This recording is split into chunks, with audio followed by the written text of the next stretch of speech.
اللہ کے نبی نے فرمایا تھا کہ وقت آئے گا کہ اے مسلمانوں تمہارے ساتھ ایسا معاملہ ہوگا جیسے بھوکے دسترخوان پہ ٹوٹتے ہیں۔ تو صحابہ کرام پریشان ہو گئے۔ صحابہ کرام کہتے ہیں وَمِنْ قِلَّةٍ نَحْنُ يَوْمَئِذٍ یا رسول اللہ، کیا ہماری تعداد اس دن اتنی کم ہوگی؟ کیا ہم 313 سے بھی کم رہ جائیں گے؟ کیا ہوگا یا رسول اللہ؟ مسلمانوں کے ساتھ کیا معاملہ ہوگا؟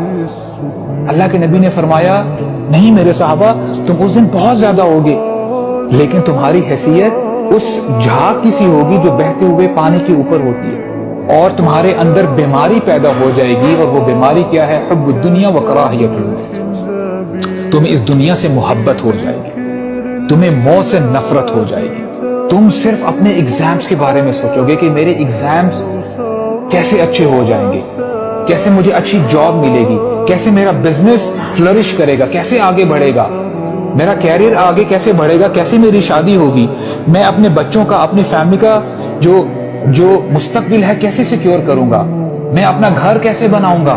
تمہاری سوچ صرف یہاں تک محدود رہ جائے گی، اور موت تمہیں یاد نہیں رہے گی، مرنا تمہیں یاد